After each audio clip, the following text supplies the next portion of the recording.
board members is present, and that this meeting has been duly called, and that its notice has been posted in accordance with Texas Open Meetings Act, Texas Government Code Chapter 551. And are we going to go ahead and step straight into closed session? Okay. So we're going to go ahead and step into closed session as authorized by the Texas Open Meetings Act, Texas Government Code 551.001, concerning purposes permitted by the Act, including 551.071, consultation with attorney. And with that, and at this point,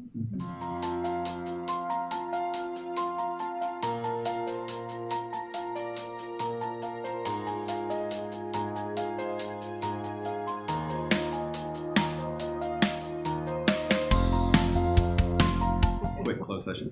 Community input. Do we have any community input today? No community input. Okay. Good deal.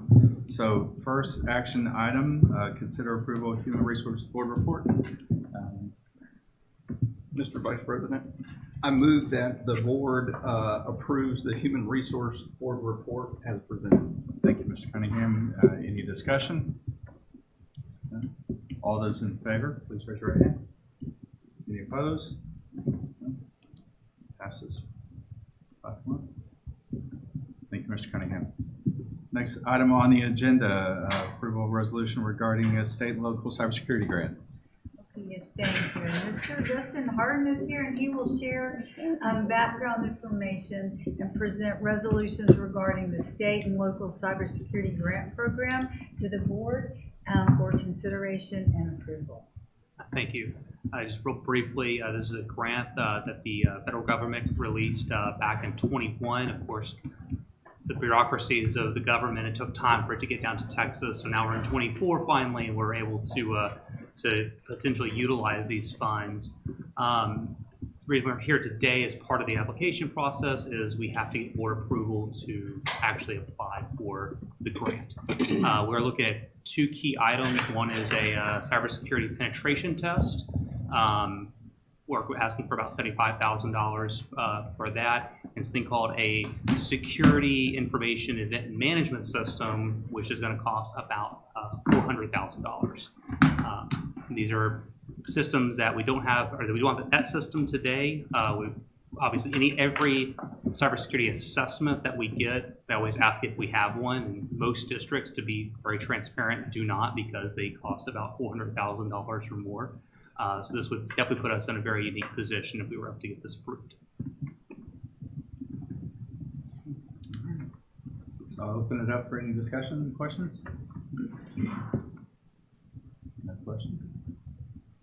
All right. So I'll entertain a motion.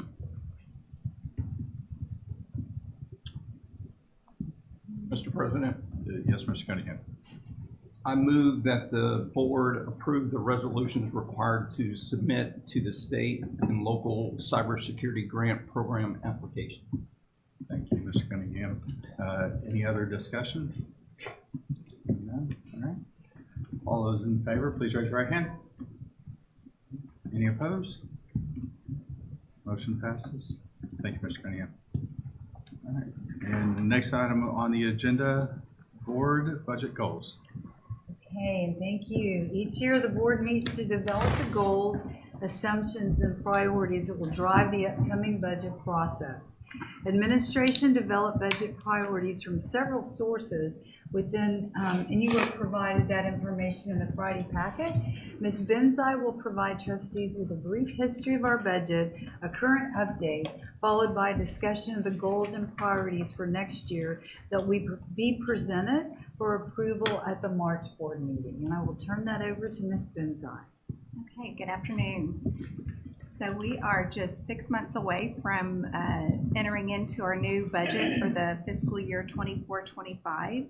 And as Dr. Engel mentioned, I'll be providing a budget update to you tonight with some of the challenges we're facing and a very early budget projection, along with at the end we'll discuss the budget goals and assumptions, priorities, and challenges. So you don't have to look very far if you're curious about the state of school district budgets in Texas. The headlines are are all over the place about budget deficits and the funding challenges that we're all facing. I included some area school districts. Many of you have probably seen some of these headlines already, but it's happening really across the state of Texas as we enter into the second year of this biennium without new funding. So each district here is very different in terms of enrollment, size of fund balance, but the challenges that we're facing are all very identical. So last time we met, I actually had 4 budget challenges I highlighted, and I've added 2, so we're up to 6 now.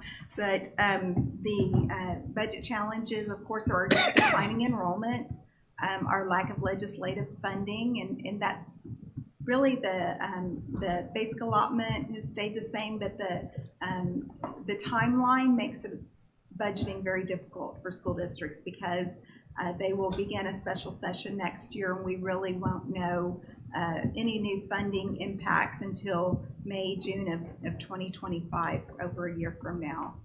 Of course, the end of our COVID relief funding, and then I also added here record inflation, just the increase in the consumer price index on all of our purchases that we have. Property insurance has been one that was hit really, really hard over the past 3 years. Looking back at our premiums 3 years ago, they were about $3 million. They're up to about $6 million now. So it's just what the market and the weather events that have happened across the globe have caused that to drive up. And then another one that I added was really the pressure to increase wages. We looked at our salary survey this year, and there's an ongoing pressure for employees that are dealing with the same price increases that we are, and also as a district staying competitive with our peers. So we'll look at that a little bit tonight too. And then of course, rising special education costs. We know that we have Medicaid funding cuts. We have limited federal IDEA funding and increased staff needs. So one chart that's a little bit hard to read, but just trying to put it all together, what's going on. Dropping enrollment when school districts are funded based on enrollment and attendance. It's very difficult to budget, quite frankly, because your numbers are just not generating the funding you may need. Our special education program, looking back 3 years ago to today, you can see the increase in that. Almost 1,000 students, bilingual program. Look at our economically disadvantaged numbers. So those have significantly increased. Yet all of these needs are creating more budgetary needs, yet our basic allotment, which drives our school funding, has stayed the same. So just a little bit of a picture of the changes in demographics in our district and the impact they're having. Ms. Benza, I don't mean to interrupt, but this is in the portal now. It just uploaded. So if you want to go back and look in the portal, thank you. Okay. So we, over the past 2 years, have had several responses to budget challenges. Of course, we've reduced staffing as the student decline happens. The staffing needs at the campuses and core classes, it's easy to follow those trends, and so we've reduced staffing for the past 2 years. The voter approval tax rate election brought in additional revenue of $18 million annually. And then we met with the strategic budget sprint team to get recommendations. We've implemented some of those, many are in progress. And finally, we have turned to our capital and contingency fund to support our general fund. It's been about $14 million that we've taken from capital and contingency over the past 2 years. Of course, that fund was driven by budget excesses that we've had in previous years. So in times where we need it, it's been nice to be able to pull that as well. Just we went over this last time we talked about the budget, but I was trying to give you a 2-year projection without any sort of salary increase included in here, and just thinking about the timeline that we have. If you look across the top, you'll see that we have very flat state and local funding. We do anticipate the tax rate that we have this year to further compress, but very slightly. Next year, we'll not see the tax compression that we saw this past year. So you can see it's about maybe a penny, a little less than a penny of compression. But again, our overall revenues are just flat, and we've been able to overcome some of the losses that we've seen in enrollment with bumping up our attendance rate, which has been great, and also some of the drivers in the school funding formula include special ed or CTE, and so as those numbers of students have gone up, that funding has gone up as well, so it's helped offset some of the loss we've seen in our state funding. But moving over to expenditures, we're bringing back this year those ESSER funded expenditures are coming back to the general fund this year, and so you'll see that we're looking at around a $12 million deficit, I think was what we looked at last time. We have been diligently working to identify areas of budget savings, things we can do not only with expenditure reductions, core staffing changes due to the reduction in students. And so our goal right now is $5 million to find in savings for this budget year. And so I think we'll be able to meet that goal. But in order to balance this year's budget without any salary increase, we would need a transfer from capital and contingency of $7.4 million. Again, this is a budget, and so this is, in my estimation, probably right now a worst case scenario. If we finish the year and we may have some savings or student counts were up, that 7.4 may be less. So that's what we're looking at right now. If the board does not want to have any transfers from capital and contingency, you can see the numbers up there. We're going to need to find additional budget savings of $7.4 million or close to that.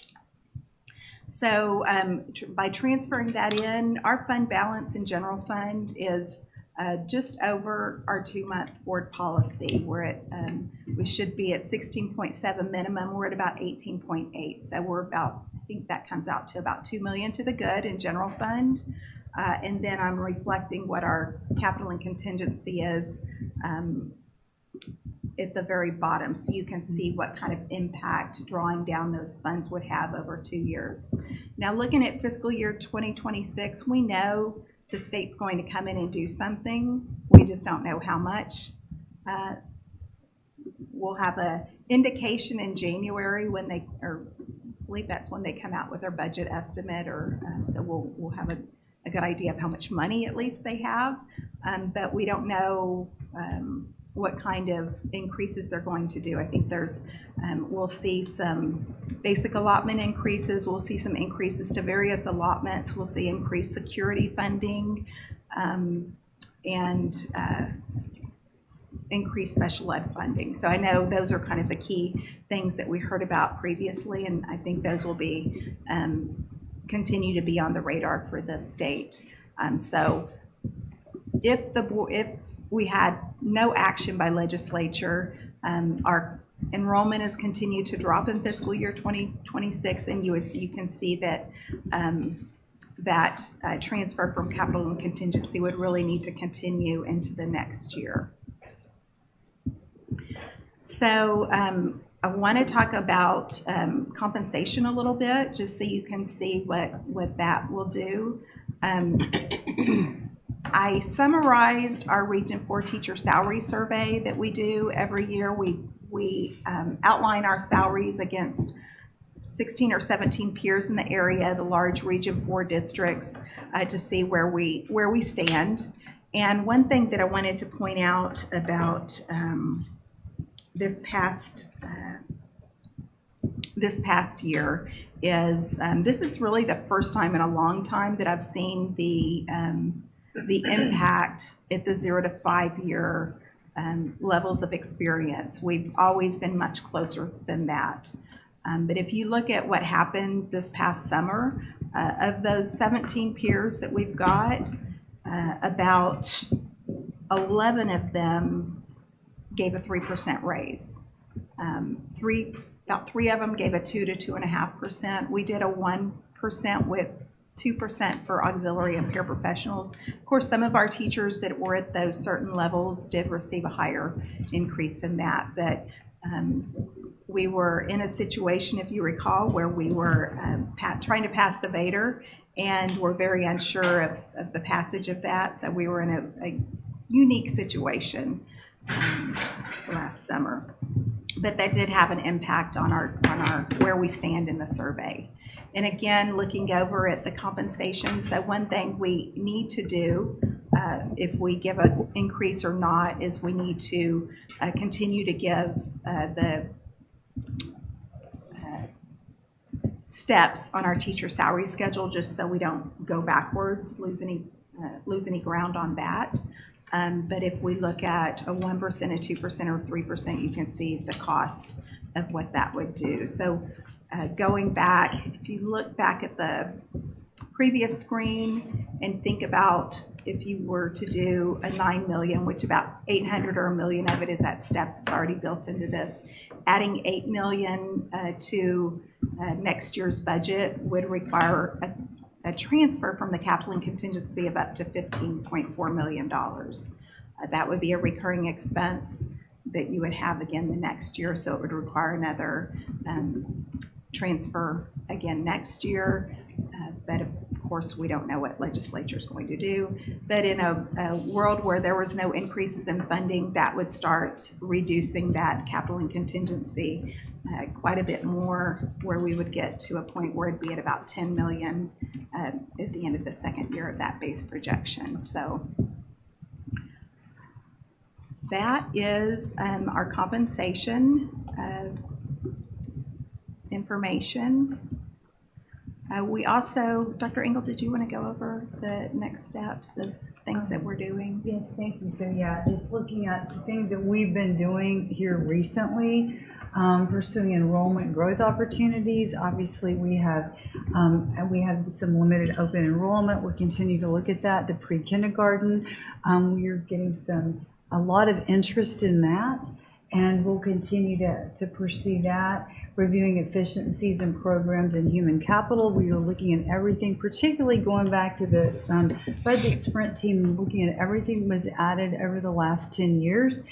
Can we make things more efficient? Did we add things that we can now at least review and look what we're doing? So we're certainly doing that. We would like to propose here to look at facility utilization efficiencies. Could we do some consolidation and probably move forward looking at that this summer? So, having a committee and reviewing that. So right now, it's more on programs and human capital and really what have we added in 10 years, and kind of going back to that. As well as some of our enrollment opportunities. We have some exciting things to really focus on marketing this coming year and move forward in that direction too. So we have a lot of things that we're looking at. We'll continue to bring those forth to you. Some of that has to do with some of the strategic planning and that alignment and some growth that we are looking at, and then a lot of I would say hours and hours of reflection and reviewing every department. Everybody in cabinet has done an outstanding job of looking at their particular areas and are there any efficiencies that we can capture. Some of that is going into the $5 million reduction that we're trying to capture.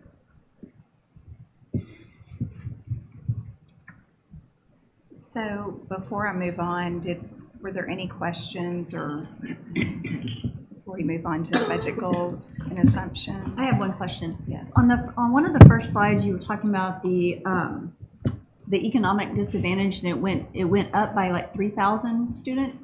Do we know, are those new students that are coming to our district, or those current students that we've had whose status has now changed, you know, maybe because of the economy, or it's both? Yeah, probably is both. And we can go back and certainly, you know, so a lot of, you know, the more pre-K we have, you know, that does add to that. We don't tend to get a lot of change in status. It just, that number was significantly more than some of the other changes there, so I was just wondering. And our elementaries tend to be more title than secondary, and as these, you know, as new enrollees come in, we're seeing more and more of the younger ones coming in, the economically disadvantaged. Anyone else? Okay.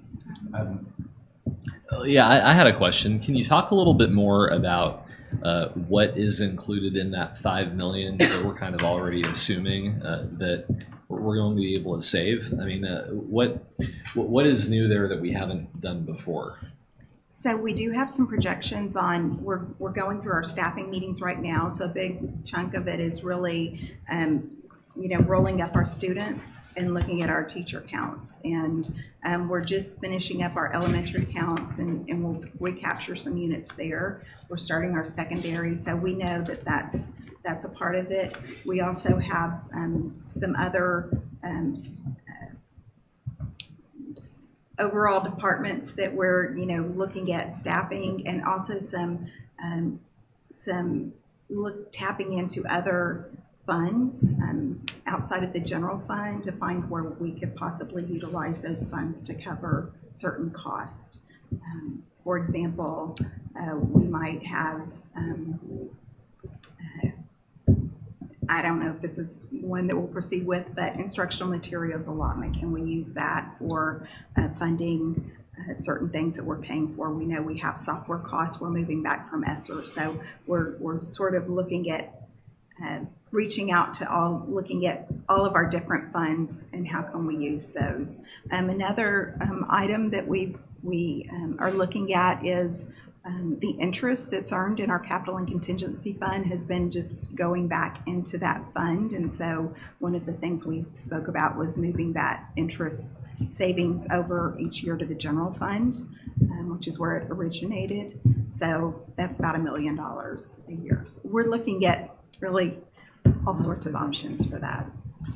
Yeah, and I guess kind of related to that, and especially with ESSER, I know that a lot of what ESSER was originally used for was kind of building up different positions due to pandemic needs. And now that that's completely over with, have we completely normalized all of the buildup that we had from that, or are there still staff that we kind of brought on to manage the unique challenges there that may no longer could be reassigned or are no longer needed? So this year we're not funding any salaries. I don't believe we have any salaries left funded under ESSER. We did have funds allocated in ESSER to cover intervention, extra duty pay for staff and tutorials during that time period. We're not funding that. I think we're utilizing general fund dollars for that now. But there was some nursing support, I believe. But right now, all of that has been just either eliminated or brought back to the general fund. Thanks. My question was actually, Trustee Check had brought up the economically disadvantaged. So that slide by the numbers, the two things that have increased the most, the special education program and economically disadvantaged. So it's got our BA on there. Is there funding that the district receives in addition to the BA to help with those two items? Yes. So data is captured every day. Students are coded certain ways. And that data goes in and generates if they're a resource inclusion student, if they're early childhood and special ed, there's all sorts of data that's collected, and that does generate a significant amount of funds through the state funding formula for special ed. CTE, our career and tech, those students that sit in that coursework, that generates additional funding. So that's a great question, because while we're dealing with attendance going down, that loss in funding I mentioned earlier, as those special ed numbers go up, our funding formula is generating more funds because of the types of students that we're servicing. So that has helped that overall revenue picture there. But along with that are staffing needs and additional staffing that are needed to support the students. So that's where I was kind of going with this, was the funding and then the expenditure part of it. You know, how much more is the district picking up with this 3%? It was 3.11% economically disadvantaged increase. Is the funding keeping up with that demand as well as the special education? So I would probably say no, and that's one of the reasons why you see the state looking so closely at, they actually had a special committee looking at special education funding, and that you're going to see more funding for special ed, I would bet, in the next legislative session, due to that report that came out of that committee, because it's definitely not funded where it needs to be. At least we're not seeing that based on the needs that we have. That's one area we haven't made final decisions on is special education. We've had a preliminary meeting on what her special education needs are, staffing wise, and so there's significant staffing needs that they have that the funding is not keeping up with. Any other questions? Okay. So looking at our budget goals and assumptions, I'll go through these, and if you have, after we go through this page, if you have modifications, we can discuss those. So our budget goal, I kept the same. The 24-25 budget will further CCISD's mission and strategic plan with financial integrity, maximizing benefits from available resources. Looking at the budget assumptions, just I made a few modifications from last year. So, of course, the first, managing district resources effectively and efficiently, including identifying ways to increase revenues or decrease expenditures to achieve a balanced budget by 25-26. So that would give us any new funding from the state, a 2-year window where we would try to achieve that balanced budget by. We are looking at retaining the 5% local homestead exemption and maximizing our 8 enrichment pennies. That includes the 5 previous pennies, golden pennies we had, and then the 3 that were approved at the past tax rate election. Incorporating expenditure reduction savings and revenue enhancements, and then also using a realistic and defined average daily attendance for the fiscal year. So we know that our demographer has come out and projected an enrollment loss of 320 students. So that loss is worked into the state funding formula budget numbers. And then include a transfer of funds from the capital and contingency fund to offset any deficit. So that's something that we would need direction from the board on that one, and that's why I have it in red. And then finally, maintaining an adequate general fund balance is defined by 2 months in fund balance and board policy. So before I move on, these are the assumptions, and we'd welcome any feedback, especially on the area of capital and contingency. And if we're missing any assumptions or anything you'd like to add or change, we can certainly do that. I guess I'll start. I know in the past we've set a target on the capital and contingency fund transfer. I think in years past we used 20%. So maybe that would be a good way to do that, because that does land about in that 7. I think it's about 7.4 million. It's a little more than that, actually. So maybe gives us a little bit of room. But if we wanted to say of no more than 20% of the balance of the capital and contingency fund as of the end of this fiscal year, maybe that would be a better way to word that. And that way, at least it's bounded.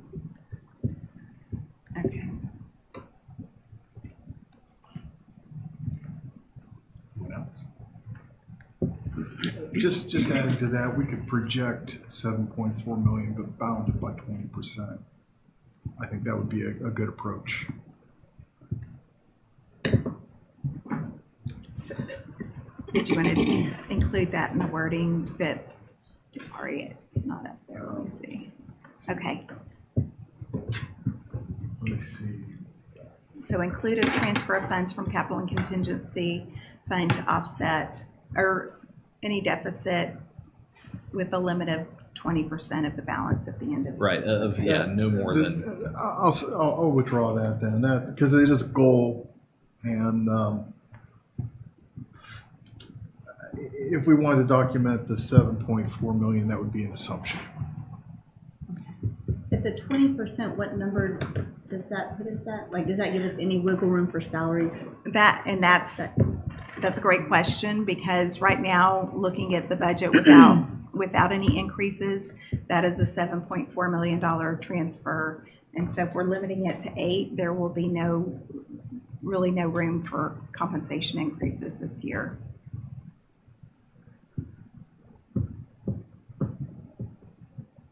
Unless we are going to further increase what we're reducing. That's really where we need your direction.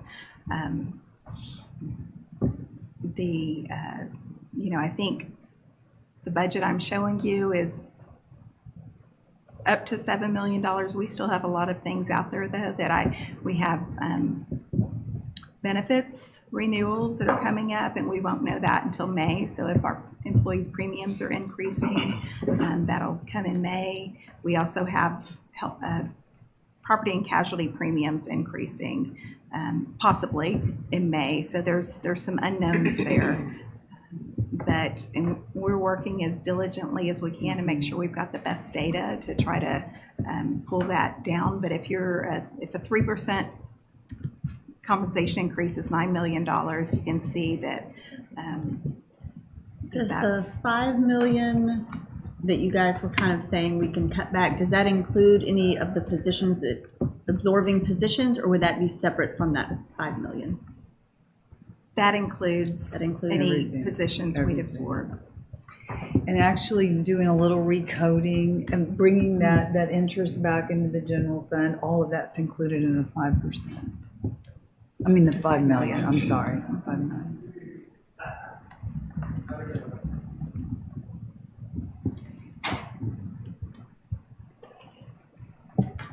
Well, we'll go ahead and put that in there at 20%, and then we can come back to it if we need to. Looking over at the budget priorities, this is where really our priorities and our assumptions contradict, because if you look at last year, it was a budget priority to provide a balanced budget with no reliance on utilization of capital and contingency fund or general fund reserves.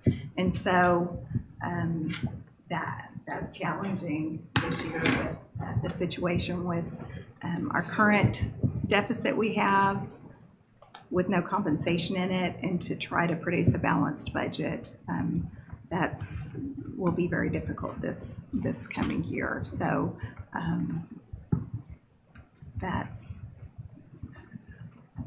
guess the question is, do we want to keep that in there, or since it's contradicting the prior, we may want to modify the wording on that to coordinate with the previous wording. Yeah, I mean, I would say that was relevant when we were doing the Vader, and it seems like we accomplished it. I mean, we did for this current year. We have right. a balanced budget. So for the coming year, I mean, that's just not, I think, something we can commit ourselves to. Okay. So I think we stick with the language that's in the priority, Okay. the assumption. Okay. And the Right. goal, remove the priority, keep Well, the goal. So the goal is kind of, it's just the one statement at the top. You could call it the vision statement of the document, but the assumptions have what we just talked about. So I think we would just stick with the language that's in the assumption, and I would say just not use this at all. Okay. I think our priorities are kind of, what do we do? Like assumptions are things we know we're going to do, and we're kind of committing ourselves to. Priorities are within that, and of what is most important to us. And so I would say the balanced budget item, I mean, we're already committing to doing that, and so it doesn't need to be in priorities also. So remove it. Right. Here. Right. In the prior, we're committing to try to have one at the end of year 2 of the next 2 years. So I think we're all basically saying removing it from that top of that. Yes. Right. I'll strike that. And then the other priorities provide optimal and targeted levels of funding and staffing for improved student achievement to meet the goals identified within the strategic plan, administer competitive salaries, stipends, and benefits, continue to sufficiently fund safe and secure schools program, including student support and counseling services, increasing state revenues through continuation of district initiatives that promote student attendance, and leveraging excess reserves and existing funds for financial support to meet the current budget challenges. And so that one, I think initially over the years was mainly there because of ESSER funds. However, we are still continuing to look at other sources of funds to support the general fund. So I thought it was important to leave that in as well for this coming year. So for the student attendance item, I mean, are we thinking of that kind of as a like mission accomplished in this past year? Because it seems like we've gotten back up to where we used to be on attendance, at least in terms of attendance rate. Where we're hurting is enrollment. Would you agree with that, or do you think we need to keep that in here as? I would suggest you keep it in there so we keep the momentum going. I don't know that we've hit pre-COVID attendance rates, but I think the push is there and the schools have done an excellent job. And so I think we want that trend to continue and keep the momentum going to keep that attendance rate up. Do we maybe want to include like say attendance and enrollment? We certainly can. Because Maybe that's a way to keep the momentum going, but at the Okay. same time, kind of focus on the element where we still need. Right. Yes. Yes, because we do have specific district initiatives for that. So Right. yes, that's a good add. And the attendance, we have the goal of 2%.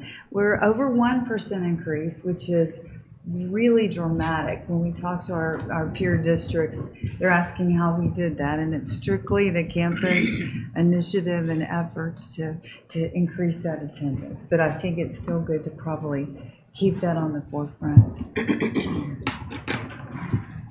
So that was the one bullet that I was actually going to mention too, because it jumped out to me. We have enrollment and we have attendance.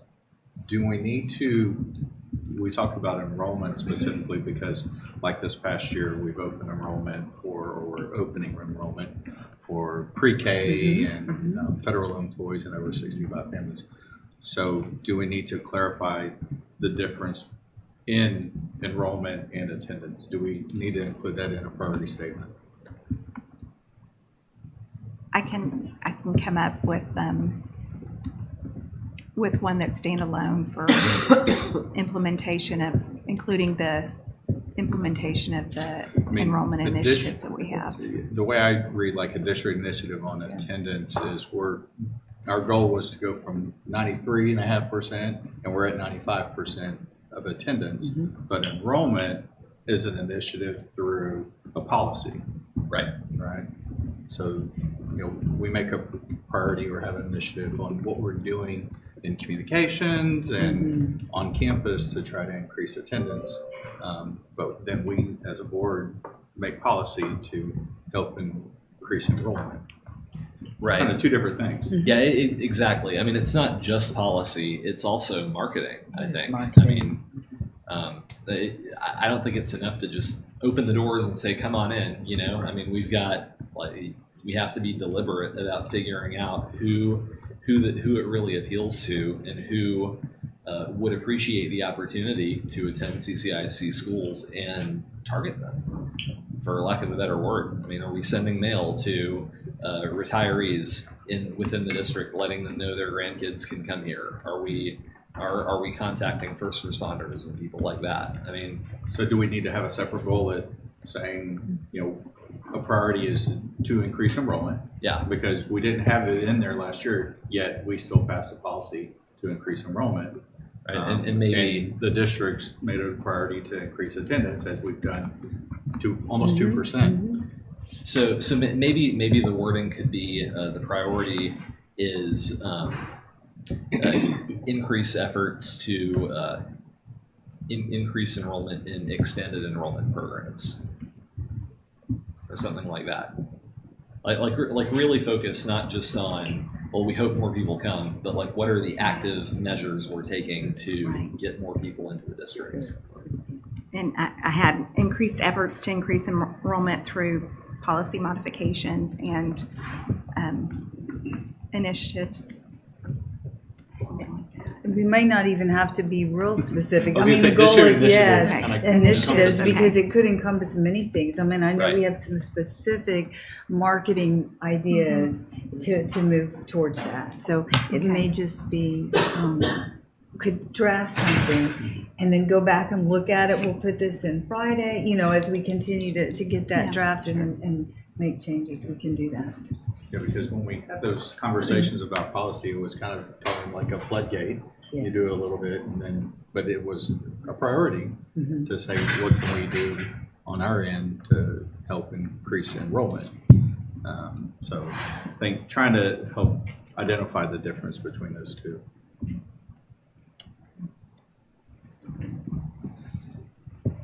Okay. Do we want to include anything in here about the next steps? So we got enrollment growth opportunities, but anything about reviewing efficiencies in programs in human capital and facility utilization? Those were the 3 bullets that we had put up before. Right. Yeah. And we've kind of, in just conversation, yes, Ann, because we've started talking about that, is somewhat maybe phase 4, as we're looking, we go back, what have we done 2 years ago, last year, this year? What do we need to move forward with? And Right. that is what we've talked about. So obviously with the budget as is, we need to look at that. So that would be facilities, human capital and program efficiencies. That was good. But that's what we've talked about. Mhm.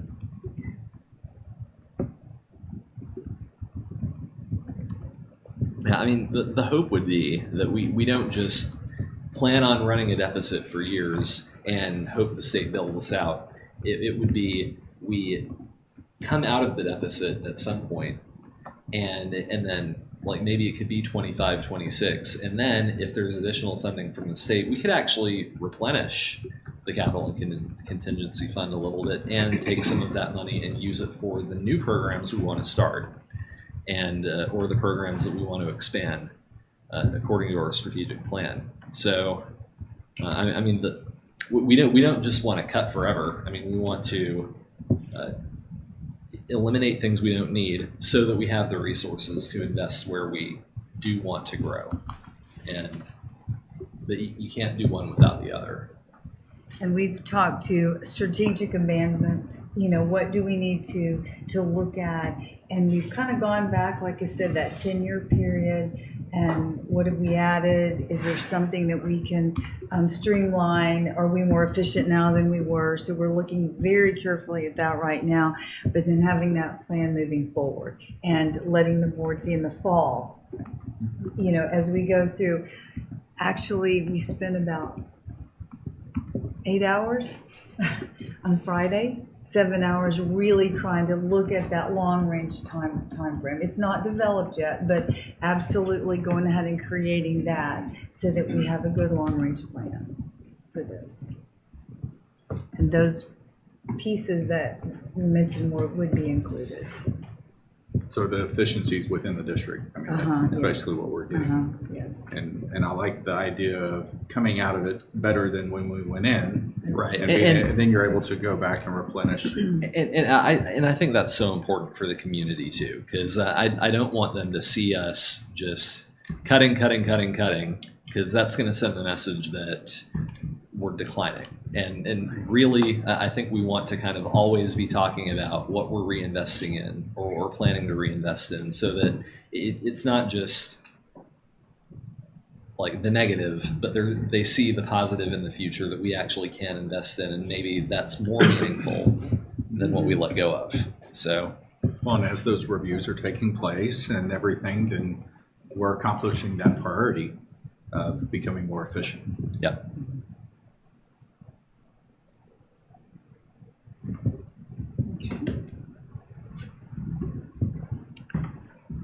And I think just from our standpoint, I think the challenge we're going to have is that administering competitive salaries. So that's trying to fine tune and find the right mix of how much we can, you know, reduce, how much we can provide for competitive salaries, and how much we're willing to reduce our capital and contingency fund. So just finding that right mix.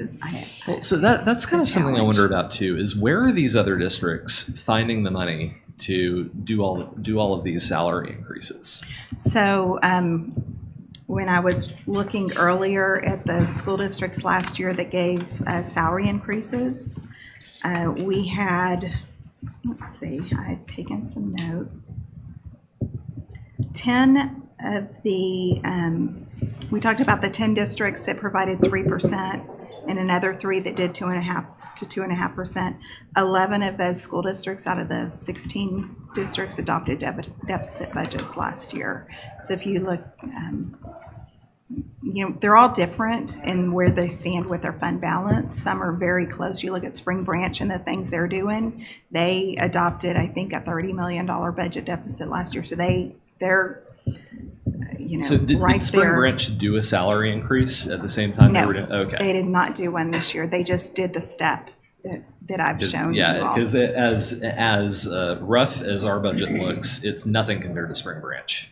Right. And they have about $120 million in their fund balance, so versus our 80, but we have 40 in our capital contingency. Right. So if you combine those two together, our fund balance is right where they are, but they have less students, and they also have a huge deficit this year that we had a balanced budget. So right. Well, I mean, they're having to let go of librarians and close campuses. I mean, they're in a really tough spot. So did they receive more ESSER funds than we did? I would bet that they probably have a higher economically disadvantaged, but they do have about 6,000 less students than us. I'm not sure how much they received though. Well, Houston ISD is the one that received a lot more in ESSER funds.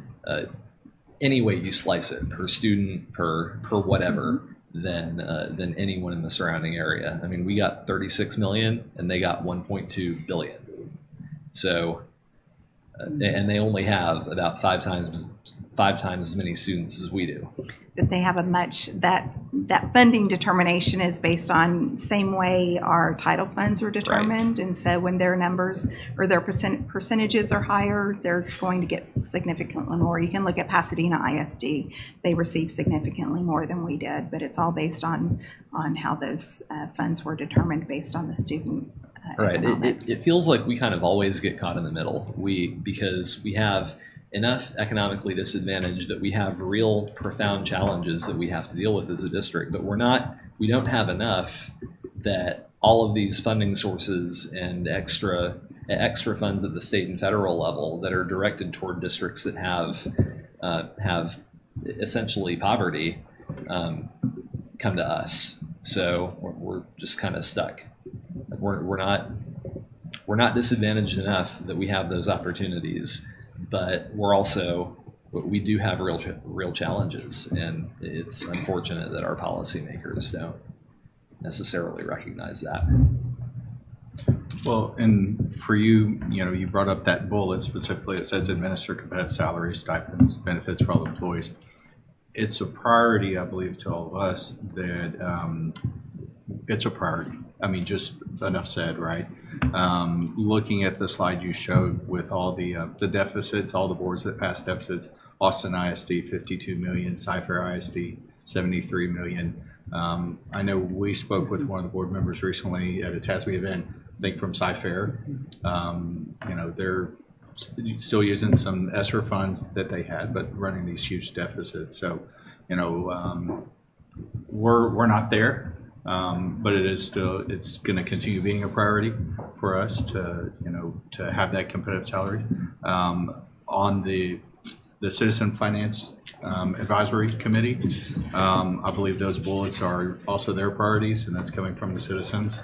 The first one is continue funding district salary benefit plans, maintain competitive salary. So, you listen to the residents. We've got 5,000 employees in the district. A lot of them are, homeowners, in our community. It's still focusing on maintaining those, for us. So I think, keeping that on there as a priority, it just goes without saying.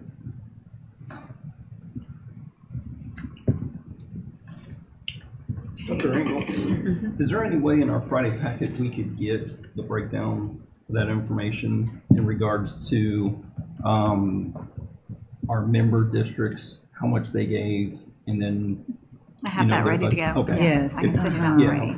Absolutely. If you could do that, that'd be great. Yes. Because as I sit here and look at the compensation piece, and we broke it down into nice round numbers, 1%, 2%, but I'm thinking, what is 1.5? That's probably about $5 million, 5.1, somewhere right in there.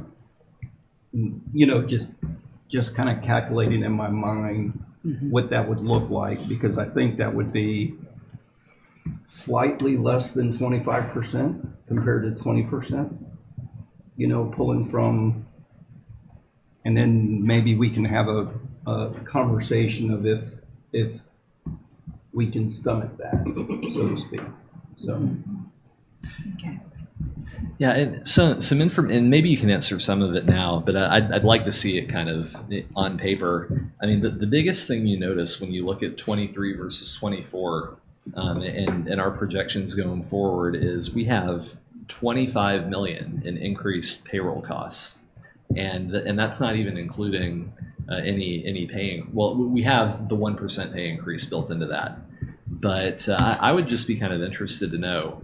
I know some of that is ESSER reassignment, but what is the rest of that? I mean, where are we gaining? So the interesting thing about that is I actually have a breakdown of expenditures and why they're going up. And the big piece of that is that the calendar modification. So, for example, the modification that we had this past year, or for next year, we had to do an amendment last month for $8.5 million for those extra days, so that those calendar days kind of overshadow what's really going on with your expenditures from year to year. But I have the breakdown and I can show you. Our expenditures went up last year for, when you look at payroll, we had the percent increase, so that caused it to go up. So I have the breakdown, because that's a great question. I can show one. Many years ago, and like so many things, under some different leadership, we got away from doing this. But maybe it would be a good idea to bring it back. We used to every year get a summary, like there was an HR report that we would get where we actually we voted to approve the changes in FTEs, I mean, across teachers, paraprofessionals, everything. And maybe that would be useful to go back to. And we will 'Cause have it would- that. Yeah, so, okay. What month? March board. March Okay. board meeting or April, yes. So that we're just not quite there yet, but that is being prepared right now, and we will have that HR report, like, yes, the columns, and this is the ads, absolutely. So we'll have that. Yeah, one of the things that we haven't done in a few years that we would have at least, usually sometimes as early in March, sometimes in May, Dr. O'Pry would bring the staffing needs to you. The deal Yes, is, that's we've been exactly going what in I the thought. opposite Exactly. direction, We've been going though. that We've been way. Yeah. reducing, and we haven't Right. requested new positions from the board into over 2 years because we've been reducing positions. So I think that's the piece that you might be missing. We do have, we're adding pre-K teachers and paras this year because of the new initiative, and so that will come in March. But again, I think that because we haven't been adding, we haven't seen any request. Okay, so that makes sense then. So just because we've only been reducing, you haven't actually needed the authorization to add any. Right. Yeah. But we But- will have pre-K, Pre-K. and we may have some special ed, yes. So Yeah. we're looking at that, but because we're right sizing and aligned with the student enrollment, so then it's just gone down. Okay. Yeah, I think that would be if you have, like, when you do that presentation, maybe also have the few years of history just so we can kind of see the overall picture. That The would be reductions. useful. Yeah. The reductions. Yeah. And on slide 6, that's kind of a broad summary of it. Right. A little bit, the 71 FTs, but we can break that down. Yeah, especially like elementary, intermediate, high school, fine arts, athletic, like that Yes. kind of thing. So usually we've had that breakdown in the Yeah, past. and sometimes in a year, we may reduce maybe some core positions, but we need them in special ed, and so we'll, SWAT. the board may not see that, but we're just moving positions Right. over to meet whatever the needs are, so.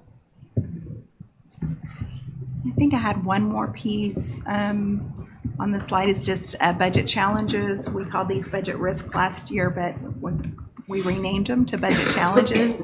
Of course, our student enrollment, or ADA, comes in below projection, so I'm watching that every month right now to see what's happening with it for this year's budget, but that will also drive next year's.